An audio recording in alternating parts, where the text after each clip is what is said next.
సార్వత్రిక సమరానికి రెడీ అంటున్న అధికార వైసీపీ ప్రచారాన్ని మరింత విస్తృతం చేసింది. సిద్ధం ప్రాంతీయ సభలు ఇచ్చిన జోష్తో నియోజకవర్గ స్థాయిలో సమావేశాలను నిర్వహిస్తోంది. క్యాడర్ను ఎన్నికలకు సన్నద్ధం చేయడం, ప్రతిపక్షాలను ధీటుగా ఎదుర్కోవడమే లక్ష్యంగా ఈ మీటింగ్లు జరుగుతున్నాయి. వైసీపీ వ్యూహాలకు సంబంధించి పూర్తి అప్డేట్స్ ని మా ప్రతినిధి రవిచంద్ర అందిస్తారు. సార్వత్రిక ఎన్నికలను ఎదుర్కోవడానికి సర్వశక్తులను కూడగట్టుకుని సన్నద్ధమైన అధికార వైఎస్ఆర్ కాంగ్రెస్ పార్టీ తన పొలిటికల్ గ్రాఫ్ను మరింత పెంచుకునే ప్రయత్నం చేస్తోంది. నేరుగా ప్రజల్లోకి వెళ్లేందుకు సిద్ధం బహిరంగ సభలను ఒక వేదికగా ఎంచుకుంది. ఇప్పటికే 3 ప్రాంతీయ సభలు సూపర్ సక్సెస్ అయ్యాయి. ఈ నెల 10న మేదరమెట్లలో భారీ బహిరంగ సభను నిర్వహించడం ద్వారా ఆ మైలేజ్ను మరింత పెంచుకునే ప్రయత్నం చేస్తోంది. నేరుగా ప్రజలకు తమ విధానాన్ని చెప్పే ప్రయత్నం చేస్తుండగా అదే సమయంలో నియోజకవర్గ స్థాయిలో కూడా బహిరంగ సభలు ఏర్పాటు అవుతున్నాయి.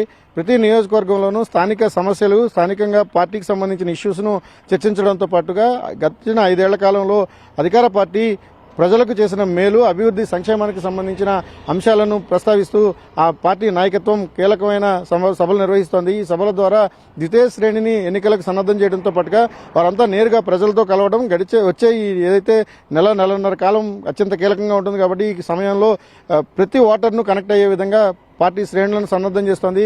ఈ దిశగా జరుగుతున్న నియోజకవర్గ స్థాయి సభలు ఒక విధంగా పార్టీలో నూతన ఉత్తేజాన్ని తీసుకురావడానికి చాలా కీలకంగా మారుతున్నాయి. ఇక ఆ ప్రాంతానికి సంబంధించి లేదా నియోజకవర్గానికి సంబంధించి అపరిష్కృతంగా ఉన్న సమస్యలు కావచ్చు, లేకపోతే వాటిని పరిష్కరించే దిశగా ఈ ప్రభుత్వం తీసుకున్న నిర్ణయాలు, చొరవను కూడా నేరుగా ప్రస్తావించే ప్రయత్నాన్ని నాయకత్వం చేస్తోంది. ఇందుకు అక్కడి నుంచి స్థానికంగా ఉండే ప్రజలను ఆకట్టుకోవడం ద్వారా మరోసారి ప్రభుత్వాన్ని అధికారంలోకి తీసుకురావాలి, ప్రభుత్వంలో అధికారంలోకి రావడానికి సహకరించాలని ప్రజలను నేరుగా విజ్ఞప్తి చేయడానికి బహిరంగ సభలు ఏర్పాటు అవుతుండగా వీటికి మంచి ఆదరణ లభిస్తోంది. అటు పార్టీతో పాటుగా కేడర్తోనూ ఇక పార్టీకి సంబంధించిన నాయకత్వంలో కూడా సిద్ధం సభల ద్వారా ఒక జోష్ వచ్చింది. అదే సమయంలో ప్రజల్లో కూడా ప్రతిపక్ష పార్టీలకు సంబంధించినంత వరకు వాళ్ళు ఏదైతే చేస్తున్న ప్రచారాలను తిప్పుకొట్టడానికి కూడా ఇది ఒక చక్కటి వేదికగా అధికార పార్టీ భావిస్తోంది. ఈ క్రమంలోనే ఉమ్మడి విశాఖ జిల్లాలో ఇప్పటి వరకు 4 బహిరంగ సభలు జరిగాయి. ఈ 4 బహిరంగ సభల్లో 1 అనకాపల్లి, 2 పాయకరావుపేటలో జరగా మరో 2 ఏజెన్సీ ప్రాంతాల్లో నిర్వహించింది. ఏజెన్సీ ప్రాంతాలకు సంబంధించి గిరిజన ప్రాంతంలో వైఎస్ఆర్ కాంగ్రెస్ పార్టీ మొదటి నుంచి బలంగా ఉంది. మరోసారి వైఎస్ఆర్ కాంగ్రెస్ పార్టీకే అక్కడ జనం పట్టం కడతారనే అభిప్రాయాన్ని ఆ పార్టీ నేతలు వ్యక్తం చేస్తున్న సమయంలో కీలకమైన బాక్సైట్ తవ్వకాల అనుమతులు రద్దు సహా అనేక అంశాలను ఆ పార్టీ ప్రచారంలోకి తీసుకొస్తోంది. జీవో నెంబర్ 97 అనేది చాలా కీలకమైంది. దాన్ని రద్దు చేయగలిగిన ఏకైక ప్రభుత్వం జగన్మోహన్ రెడ్డి ప్రభుత్వం. కాబట్టి మరోసారి గిరిజనుల పక్షపాతిగా ఉన్న తమ పార్టీని ఆదరించాలని ఆ పార్టీ నాయకత్వం కోరుతోంది. ఓవరాల్గా ఉమ్మడి విశాఖ జిల్లాతో ఇప్పటివరకు 4 సభలు జరిగాయి. మరికొన్ని సభలను వచ్చే సమీప రోజుల్లోనే వాటిని పూర్తి చేయడం ద్వారా నేరుగా కేడర్తో ఇంటరాక్ట్ అవ్వడం, కేడర్ను ఓటర్ దగ్గరికి పంపించడం, ప్రతి ఓటరు కేడర్తో కనెక్ట్ అయ్యే విధంగా ప్రణాళికలు సిద్ధం చేస్తోంది.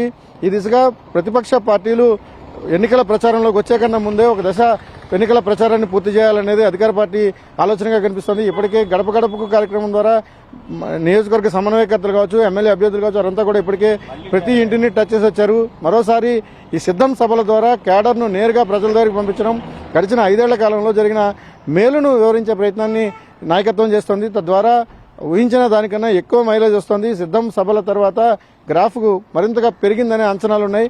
ఇక నేరుగా ప్రజలకు పార్టీ నాయకత్వం కావచ్చు, కేడర్ వెళ్లి కలిసి అక్కడ ఉండే సమస్యలు కావచ్చు, లేకపోతే పార్టీకి సంబంధించిన ఏదైనా చిన్న ఇష్యూస్ ఉన్నా వాటన్నింటిని కూడా పరిష్కరించే ప్రయత్నం చేయడం అనేది ఒక విధంగా చాలా సానుకూలమైన వాతావరణంగా కనిపిస్తోంది. నియోజకవర్గ స్థాయిలో జరుగుతున్న సిద్ధం సభలు సూపర్ సక్సెస్ అయ్యాయని పార్టీ నాయకత్వం భావిస్తోంది. కెమెరామెన్ రవితో రవిచంద్రన్, NTV, విశాఖపట్నం.